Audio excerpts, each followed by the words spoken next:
Thanks for staying with News at Prime tonight. Political infighting and expulsions have been the order of the day in Cope ahead of next year's elections. Willie Madisha was recently booted from the party. That was about 3 weeks ago, but he still insists he remains the party's deputy president. He joins us in studio for more on this tonight. Mr. Madisha, good evening to you. Thank you for your time. How would you describe the last 3 weeks?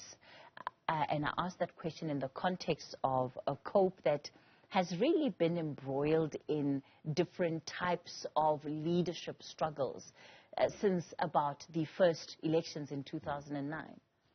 Good evening, and thank you very much. Cope is in an unfortunate state. Since we were formed 15 years ago, we have been going down. The first elections that we went to, we got about 1.5 million votes. 1.3? Yes. The exact figure is 1.3. But with 37 seats at Parliament and the NCOP. And, but then, since then, we've been going down, and as I speak to you today, we have only 2 members of Parliament. Then what actually happened over the past 4 weeks has been extremely sad.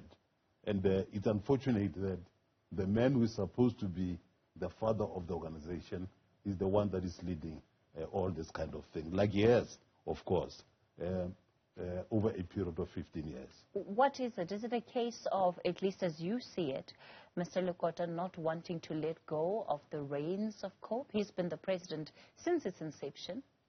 He has been the president since its inception. In line with the Constitution, you can be a president for only, or you must be the president for only 2 terms, which means it's 5 years, 5 years. Well, he has been the president for a period of 15 years. And then, yes, the first 5 years, we allowed him to go on as president. Why? Because of the organizational problems which were there.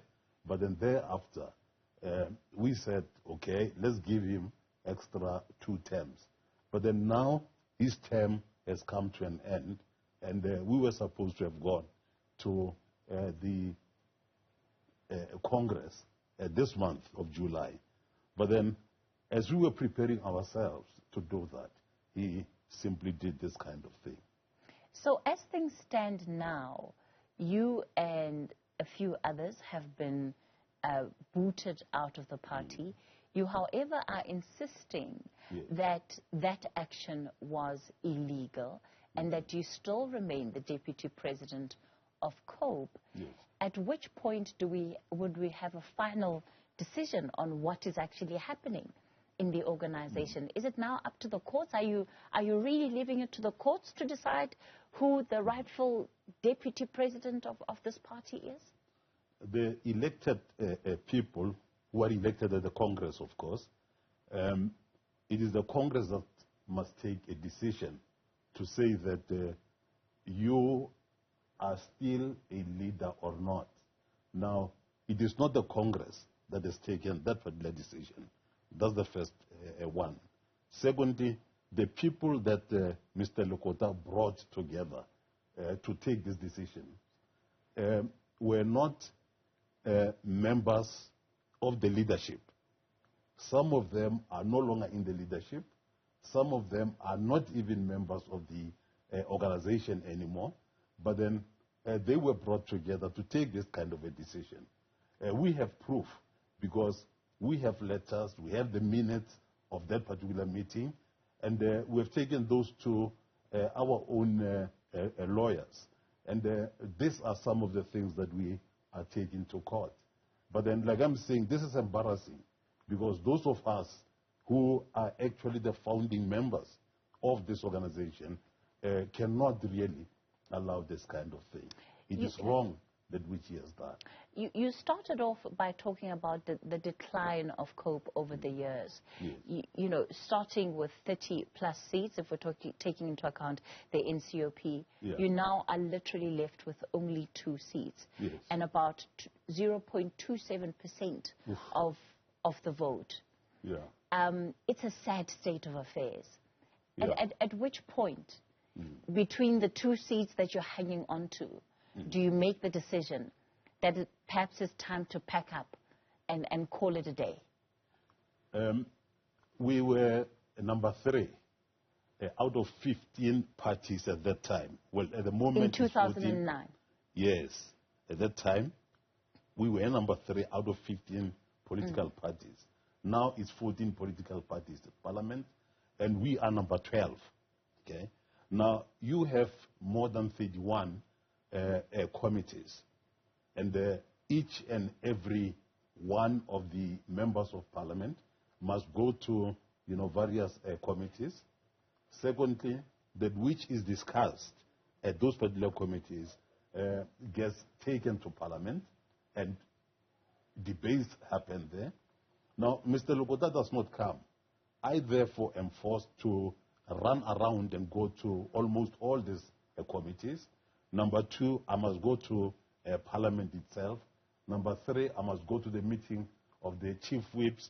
When the president and all the Speaker of the National Assembly calls the leaders of the political parties, I must go there. I must come and lead, literally, the organization, go to all the provinces. So effectively, you're saying Mr. Lokota has been ineffective? Not ineffective. Not there. He's been absent. He's been an absent leader. Absent. Literally. I don't know. I don't know when I last saw him. But then I think I last saw him, was it around February, when the president opened a Parliament. But does that point not drive home the dysfunction in the organization? Why? Why would you still want to continue doing it? Because as things stand, there's nothing on the table that suggests that COPE's fortunes are going to be any better in the 2024 elections. We are convinced. By we, I'm referring to the true leaders. I'm referring to the true members. I'm referring to the people of South Africa. We are convinced that when we go to the next elections, we will be up there. What convinces you of that? Why? Because the people of South Africa know what COPE stands for. The election manifesto that we have come up with is there, and our preparedness is that we will be able to put that on the table when we go to the National Congress. Only 47,000 people gave you that support in the last elections. Exactly. What are you looking at now that we can point to as a tangible sign, just outside of the hope that you have? And I understand that, you're carrying around a lot of faith and hope in your heart right now. Yes. But outside of that, there's nothing tangible on the table that says that you're going to even manage to retain a single seat in next year's election. That's exactly why we need to deal with these momentous challenges that we face. And those momentous challenges include us making sure that the leadership of the organization is the leadership, the true leadership of the organization. And that's the first thing. Going back to, again, to the 1.3 million people that voted for us, we will be able to say to them, this is the election manifesto, this is what we are going to do, we are conscientious, and are you not living in nostalgia of a time gone by? That it's 1.3 million is a good memory to have, but those days are over for COPE. Not the real COPE. Those days at this point, we can't tell where the real and the fake COPE are. You're all one in the same thing. That distinction only exists in the eyes of you as members of COPE, but for the general public, there is only one COPE. That's exactly why we want to show the people of South Africa who the real COPE is. That's why we say that Mr. Lokota and that small choir of his, people who are not leaders, people who are not members of the organization, must give us a way. We invite them to come to the Congress, and at the Congress we'll say, here are the papers. This is what you are taking to the people of South Africa. Please endorse this as the Congress, and we'll go to South Africans.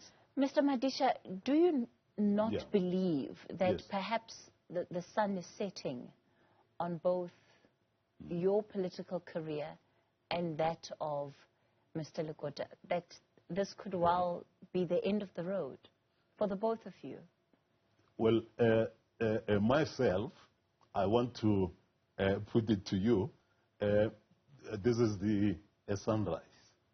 I say so because, albeit one has been in politics for a number of decades, although one has been in the trade union movement and has led all the workers in South Africa and the workers on the continent for very many years before I went to Parliament, I want to say to you that one is still having all the strength. Mr. Lekota needs to agree that yes, we respect him. Yes, he played a very serious role. We accept that. He went to the Robben Island. He became the premier. He became the Minister of Defense and all that. But when we want to rise and say, you have done your best, he comes back now and destroys this thing that we have built together. Yeah. And that is unfortunate. Difficult. So we want to go on and build, but he wants to go on and destroy. Well, certainly difficult to see the business case for coal in an environment that has become highly contested, and that, of course, you know, other political parties coming on the scene, not necessarily waiting for your organization to get its house in order. But we'll leave it there for tonight. Willie Madisha maintaining that he remains the COPE Deputy President.